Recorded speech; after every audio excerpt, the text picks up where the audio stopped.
तो दोस्तों जय हिंद जय भारत। मैं मदन लाल आजाद, संस्थापक संयोजक all India bike board taxi union. आज दिनांक 10 सितंबर 2020 को आपके समक्ष प्रस्तुत हूं राजधानी दिल्ली से कुछ खास समाचारों को लेकर। तमाम ठग कंपनियों के विषय में और इनके दलालों के विषय में आपको बताने के लिए और किस तरह से हम इन तमाम ठगों से जीत सकते हैं, ठगों की रणनीति क्या होती है और उस रणनीति को ध्वस्त करने के लिए, ठग मुक्त बेईमान रहित भारत का निर्माण करने के लिए हमें किस योजना पर कैसे काम करना है और कैसे ठगों के इस नेटवर्क को नेस्तनाबूद करना है, इन तमाम विषयों पर आज मैं आपके साथ खुलकर चर्चा करना चाहता हूं।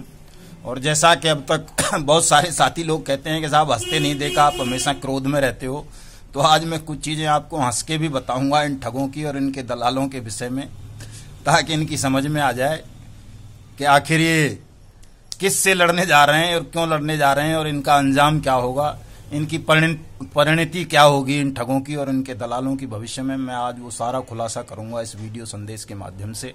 आप सब लोग इस वीडियो संदेश को पूरा ध्यान से सुनेंगे, थोड़ा सा समय निकाल लेना, दिन में ना देख पाओ तो रात को आराम से फुर्सत में सुन लेना और साथ साथ हमारे इस चैनल को सब्सक्राइब भी कर देना और जो मैं अपील करूं उस पर ध्यान दे लेना साथियों, ताकि आपका जो ये मेहनत की कमाई डूब चुकी है, इन ठगों ने हड़प ली है, वो आपको जल्दी से जल्दी वापस मिल सके। तो दोस्तों सबसे पहली खबर तो आज राधा माधव कॉरपोरेशन लिमिटेड के संदर्भ में है कि राधा माधव कॉरपोरेशन लिमिटेड के जो ठग थे मितेश अग्रवाल वगैरह, जिन्होंने हमारे देश के लगभग 50 लाख लोगों के साथ ठगी की और प्रधानमंत्री का फोटो दिखा करके ठगी की बाकायदा कि प्रधानमंत्री का कॉरपोरेशन है, इसमें पैसा निवेश करो, 24 महीने में 2 गुना मिल जाएगा और घर बैठे फिर 24 महीने के बाद आपको 5,000 रुपए की पेंशन मिलेगी आजीवन बुढ़ापे तक। इस तरह से उसने 50,000 लोगों के साथ चीटिंग की, 50 लाख लोगों के साथ चीटिंग की और उस ठग के खिलाफ आज गिरफ्तारी के आदेश हो गए हैं दिल्ली पुलिस की ओर से।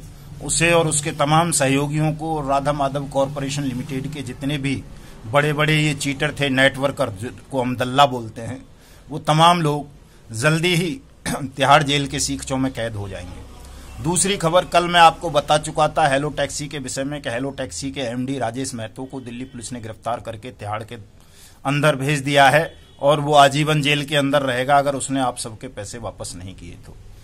बाइक बोट स्कैम के संदर्भ में आपको पता ही है कि संजय भाटी और उसके 13 सहयोगी जेल में बंद हैं और जल्दी ही उन्हें नोएडा जेल से तिहाड़ जेल दिल्ली लाया जा रहा है और वो भी आजीवन जेल में रहेगा अगर उसने जल्दी से जल्दी आप सबकी मेहनत की कमाई को वापस नहीं किया तो। दोस्तों ये संकल्प है हमारा, प्रतिज्ञा है हमारी कि कोई भी ठग खुली हवा में सांस नहीं ले सकेगा। ये बात मैं काफी दिनों से आपको बताता आ रहा हूं। एक भी ठग की जिंदगी खुली हवा में नहीं गुजरेगी अगर उसने आप सब लोगों के पैसे अपने वायदे के अनुसार डबल तिबल करके वापस नहीं किए तो। इसको आप सब गांठ बांध लें, चाहे इसके लिए कुछ भी करना पड़े। दोस्तों इन ठगों की जो रणनीति होती है सब आप लोग नहीं समझते। सारे ठगों का एक ही रणनीति होती है। कुछ दलालों को तैयार करते हैं जो आपके अपने आसपास के अड़ोसी पड़ोसी रिश्तेदार नातेदार या मित्र दोस्त होते हैं और उनको कुछ लालच देते हैं, प्रलोभन देते हैं और वो आपको बहकाते हैं इनके विषय में और आपके पैसे को, मेहनत की कमाई को ये इन ठग कंपनियों के पास निवेश करवा देते हैं और वो ठग कंपनी कुछ दिन पैसा देती हैं और कुछ दिन के बाद पैसा देना बंद कर देती हैं। जब करोड़ों अरबों आ जाता है तो वो लेकर के फरार हो जाते हैं। इन तमाम ठगों को सरकार में बैठे हुए लोगों का हमेशा संरक्षण होता है। कोई भी ठग संसार में ऐसा नहीं जो बिना सरकार की मिली भगत के किसी का एक नया पैसा भी हड़प सके। इस बात को ध्यान रख लो आप। और जैसे ही लोग दबाव बनाते हैं, जैसे ही लोगों को पता चलता है कभी 1-2 महीने किस्त नहीं आई तो लोग हल्ला मचाने लगते हैं, तो ये सारे के सारे ठग उन्हें अपना चेक थमा देते हैं फर्जी 1 साल का, 6 महीने का पोस्ट डेटेड, कि भाई तब तक आ जाएगा, अभी ये हो गया, अभी ये हो गया, ये है, ये चेक रख लो आप भरोसे के लिए, और आप फिर भरोसे में आ जाते हो। फिर दूसरा ठग पैदा होता है, कोई वो उसके दल्ले आते हैं आपके पास, वो कहते हैं यार यहाँ डूब गया तेरा पैसा, चल छोड़ कोई बात नहीं, 1 लाख डूबा ना, यहाँ से तेरा 2 लाख कवर हो जाएगा, अभी नई शुरू हुई है कंपनी, इसमें लगा दे पैसा। फिर आप चक्कर में आ जाते हो लालच में और प्रलोभन में और दूसरी कंपनी में जो बचा कुचा होता है या कहीं से कर्ज लेकर के पिछले पैसे को रिकवर करने के लिए आप दूसरी के में फंस जाते हो, फिर तीसरी के में फंस जाते हो। इसी तरह से वो सारे करते हैं। इन ठगों के सभी के दलाल होते हैं, चाहे वो बाइक बोट वाला हो, चाहे हेलो टैक्सी वाला, चाहे टॉप राइड वाला, चाहे राधा माधव, चाहे फ्यूचर मेकर, चाहे वो साइंस सिटी का, चूंकि बहुत सारी कंपनियों से मेरा पाला पड़ रहा है ना, मैं देख रहा हूं तमाम कंपनियों में इसी तरह से इनके दलाल सक्रिय हैं कि वो आपकी यूनियन और संगठन कभी नहीं बनने देना चाहते, आपके संगठन को तोड़ना चाहते हैं हमेशा। वो साइंस सिटी वाला जिसका मैं जिक्र करता रहता हूं, वो तो इतना ऊंचा खिलाड़ी है कि जब कहीं से उसकी पेश नहीं बस आई तो उसने मेरे खिलाफ इलाहाबाद हाई कोर्ट में एक मुकदमा फाइल कर दिया है। मुझे 2-3 दिन पहले ही वो रिट की कॉपी किसी ने भेजी कि साहब मदन लाल आजाद ये है वो है, धमकाता है, डराता है, उस पर हजारों मुकदमे दर्ज हैं और हमारी माँ बहन यूं कर दी उसने। साइंस सिटी वाले का एक दलाल है, कोई एडवोकेट है, ज़्यादा नाम मुझे याद नहीं रहा उसका, शाम को ग्रुप में डालूंगा उसका, वो मैं आपको सबको दिखाने के लिए। आपने बाइक बोट स्कैम में देखा, ये एमएमसी साले दुनिया भर के, चाहे वो पंचाल अंचाल हो, ठगनी वगनी, उन्होंने कई मुकदमे दर्ज करवा दिए मेरे खिलाफ कि जी इसने फलाने का रेप कर दिया, फलाने को लूट लिया, वो कर लिया, ये कर लिया, और दुनिया भर की अफवाहें ग्रुप्स में ये पोस्ट बना के वो पोस्ट बना करके डालते रहते हैं आराम को। इसी तरह से राधा माधव के बहुत सारे दल्ले हैं, ठग हैं, वो दिन रात लोगों को गुमराह करते रहते हैं कि जी ये मत करो, वो मत करो। इसी तरह से फ्यूचर मेकर में, यानी कि आपके संगठन को तोड़ने के लिए, आपकी किसी भी यूनियन को बनने देने के लिए ठग और उनके दलाल दिन रात मेहनत करते हैं, षड्यंत्र करते हैं और आप तमाम लोग उनके झांसे में आ जाते हैं। कोई कहता है साहब अब पैसे आपके दिलवा देता हूं, अब दिलवा देता हूं। दोस्तों सच्चाई ये है कि जब तक आप संगठित नहीं होगे, संगठित होकर के लड़ाई नहीं लड़ोगे, किसी का कोई पैसा वापस नहीं मिलेगा। आप लाख मुकदमे दर्ज करवा लो, लाख चेक बाउंस के केस करवा लेना, बिना संगठन के किसी भी आदमी को एक नया रुपया वापस नहीं मिलेगा। अपवाद स्वरूप कुछ हो सकते हैं कि जो कुछ होते हैं लोग ऐसे, उनको ठग मान लो या जुझारू मान लो या कुछ भी मान लो, कि एक आध आदमी अपनी तिकड़म से पैसा निकलवा लेता है अपना ठगों से, और ठग भी उसमें खुश हो जाते हैं चूंकि उससे उनका बचाव हो जाता है, बाकी लोगों को वो उसकी आड़ में गुमराह करते रहते हैं। तो दोस्तों ये जो इस तरह के लोग हैं जो इक्का दुक्का ये कहता है कि साहब मैंने बाइक बोट से पैसा निकलवा लिया अपना, मैंने साइंस सिटी से निकलवा लिया, मैंने राधा माधव से, मैंने फ्यूचर मेकर से, मैंने हेलो टैक्सी से, इस तरह के दल्ले किस्म के लोगों के भी बहकावे में नहीं आना है आपको। ये तमाम दलाल होते हैं और तमाम लोगों का पैसा हड़पने के लिए 1-2 लोगों का पैसा वापस कर देते हैं वो षड्यंत्र और रणनीति के तहत, और बाकी लोगों का, लाखों और करोड़ों लोगों का पैसा हड़प लेते हैं। आज देश भर में 15 से 20 करोड़ लोग ऐसे हैं जिनके साथ, जिनकी मेहनत की कमाई को ठगों ने हड़प लिया है अलग अलग कंपनीज बना करके।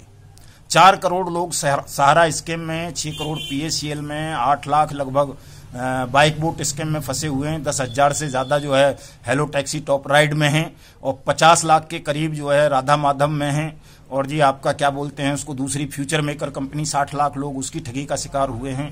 इसी तरह से साइंस सिटी में जो है 20 लाख लोगों का पैसा जो है डूब चुका है, कैची पिक्सल में लाखों लोगों का डूबा है, एवरग्रीन है, हीरा गोल्ड है, इस तरह की बहुत सारी कंपनियां हैं। बहुत सारी रियल एस्टेट कंपनीज भी ठगी के मामलों में संलिप्त हैं, वो भी लोगों की मेहनत की कमाई को हड़प रही हैं।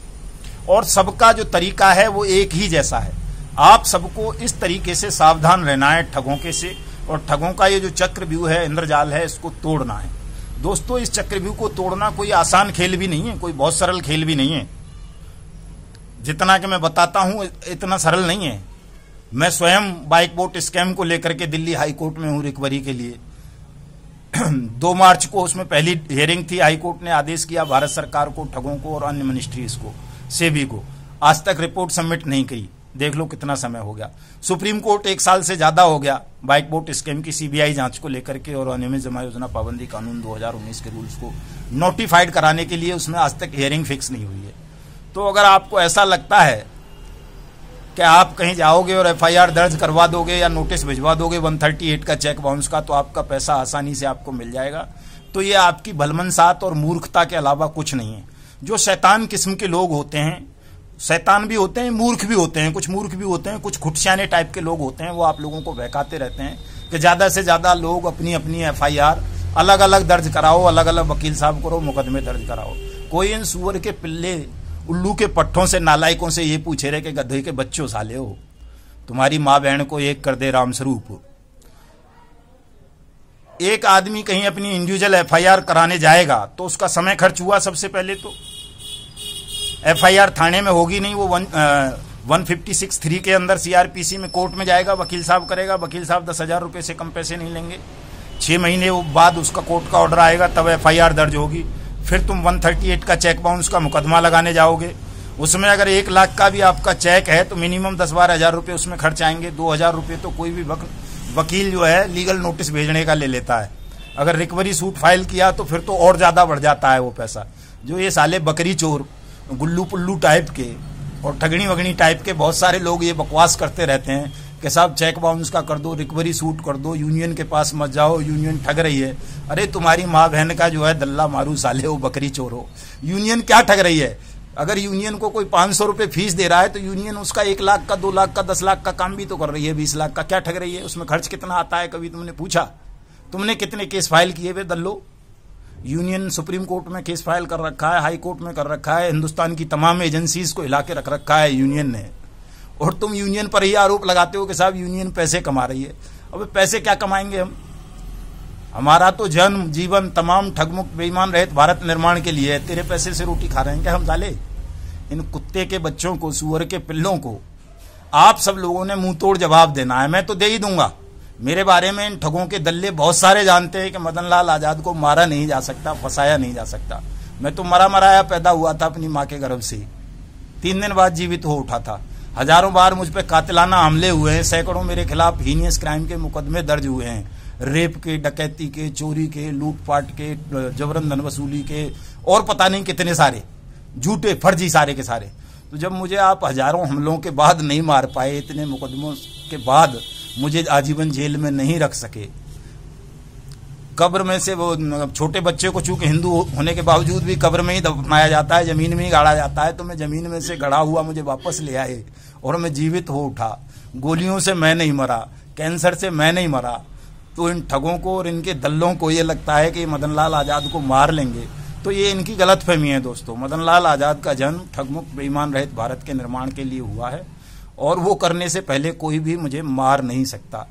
जेल जरूर थोड़े बहुत दिन के लिए भेज सकते हैं, तो वो भी मेरी इच्छा से, ये नहीं है कि मुझे हमेशा कैद करके रख ले कोई। मैं वहां से भी लड़ता रहूंगा। जेल तो आभूषण है किसी भी क्रांतिकारी का और सत्याग्रही का। ये आभूषण नहीं हम पहनेंगे तो फिर सत्याग्रह कैसे करेंगे? बेईमान सिस्टम से कैसे लड़ेंगे? ठगों को खत्म कैसे करेंगे? तो ये तो करना ही पड़ेगा हमें, क्योंकि सत्य और सत्ता की दुश्मनी रही है हमेशा। जब भी कोई सत्य और न्याय के लिए लड़ा है, सत्ता में बैठे हुए बेईमान लोगों ने उसके साथ ऐसा ऐसा किया है। जब भगवान श्री कृष्ण को नहीं बख्शा इन्होंने, भगवान राम को जो है वनवास भिजवा दिया, गांधी जैसे लोग जेलों में सड़ा दिए इन्होंने, सुकरात को जहर पिला दिया, यीशु को फांसी लटका दिया, और बहुत सारे लोग किस किस के साथ क्या नहीं किया, संत रविदास के साथ क्या नहीं किया इन लोगों ने। तो मेरे साथ भी कर लोगे तो क्या हो गया? लेकिन इसका मतलब ये थोड़ा ही है कि मैं कोई थक जाऊंगा या हार जाऊंगा या तुमसे जो है परास्त हो जाऊंगा। तुम्हारा सर्वनाश करके ही मैं ये दुनिया त्यागूंगा। ये ध्यान कर लो ठग और ठगों के दल्लो, तुम कुछ भी नहीं बिगाड़ सकते हो। दोस्तों, मैं आप सबसे, जो भी विक्टिम है, चाहे वो किसी भी कंपनी की ठगी स्कीम का शिकार हुआ है, आप सबसे ये अनुरोध करना चाहता हूं कि एक तो आप अपने मन से सभी प्रकार के भय और दुश्चिंताओं को दूर कर लें। दूसरे, तमाम लोग 30 सितंबर 2020 को सुबह 10 बजे पार्लियामेंट का घेराव करने अवश्य आएं। किसी भी चीज से डरें नहीं, बिल्कुल भी, ना किसी प्रोटोकॉल से, ना किसी धारा से, ना किसी पुलिस से, ना किसी उलिस से, ना किसी सरकार से। चूंकि आज देख लिया ना आपने, हरियाणा में किसानों ने किस तरह से मंडियों को घेर लिया, हुजूमों के साथ। कर ले, कौन सी सरकार उन्हें जेल में भेजेगी? लाखों की तादाद में उन किसानों को। अभी बेरोजगारों ने उस दिन थाली टूली बजाई थी, कर दो ना सारे बेरोजगारों को, कितनों को जेल भेजोगे? तो इनके पास कोई ऐसा सिस्टम नहीं, कोई ऐसी जेल नहीं कि तुम लोगों को लाखों और करोड़ों की तादाद में डिटेन कर सकें या जेल भेज सकें। इसलिए घबराने की, डरने की जरूरत नहीं है इन ठगों से और बेईमान सिस्टम से। आपकी लड़ाई सत्य और न्याय की लड़ाई है, अपनी मेहनत की कमाई को वापस पाने की लड़ाई है। उसको लेने के लिए आप जो भी करोगे वो जायज है। इसलिए तमाम साथी 30 सितंबर 2020 को पार्लियामेंट पर आइए, जबरदस्त हल्ला बोल आंदोलन कीजिए। आप देख रहे हो कि अभी 30 सितंबर दूर है, लेकिन आपके केवल घोषणा करने से बहुत सारे एक्शन, तमाम सरकारी एजेंसीज एक्शन में आ गई हैं। तमाम ठगों पर जो है दिन रात हमला बोल रही है, कहीं पुलिस, कहीं ईओडब्ल्यू, कहीं आईबी, कहीं सीबीआई, कहीं ईडी, कहीं पीडी। तमाम ठगों में हड़कंप मचा हुआ है। ठगों का अंत समय बहुत नजदीक है दोस्तों। ठगमुक्त बेईमान रहित भारत निर्माण के लिए आप तमाम लोग हमारे इस अभियान से, हमारे आंदोलन से जुड़िए, हमारी शक्ति बनिए, अपनी शक्ति को हमारे साथ जुड़ करके बढ़ाइए। जिन लोगों ने अभी तक कहीं भी कोई कानूनी कार्रवाई नहीं की है या की है, तो भी आप तमाम लोग अपनी डिटेल्स हमें भेजिए, आपका पैसा हम रिकवर करवा के देंगे।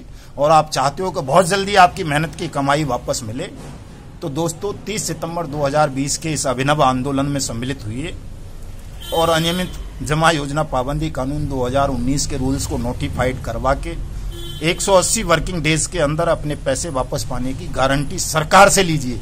किसी ठग से नहीं, मुझसे नहीं, सरकार को देनी पड़ेगी। यदि आप तमाम लोग संगठित होकर इकट्ठा होकर हल्ला बोल देते हो, आपको अलग अलग लड़ने की कहीं जरूरत नहीं है दोस्तों।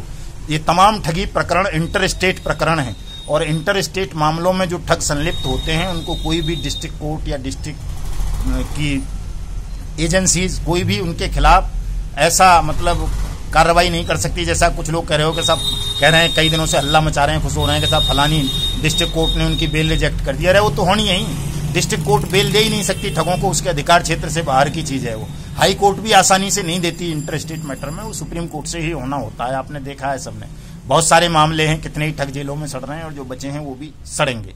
इसलिए इन सब चीजों में ऐसे ठगों की, दल्लों की, जो ये कहते हैं सब वकील साहब कर लो, ये कर लो, वो कर लो, यूं रिकवरी कर दो, यूं कर दो, मैं कमीशन पे कर दूंगा, मैं परसेंटेज पे कर दूंगा, मैं कुछ नहीं लूंगा, इन सब साले दलालों की बातों में आने की किसी को आवश्यकता नहीं है। ये जहां भी मिले वहीं इनका जूते मार के स्वागत करना है आप सबको, चाहे कोई ठग हो या ठगनी हो। इनका सर्वनाश निश्चित कर दिया है प्रकृति ने और आप प्रकृति के संकेतों को समझो। तमाम लोग इस हमारे अभिनव ऐतिहासिक आंदोलन से जुड़ो और अपनी मेहनत की कमाई को वापस पाने का एक आसान मार्ग बनाओ। बाकी बातें मैं आप सबसे कल करूंगा। जय हिंद, जय भारत।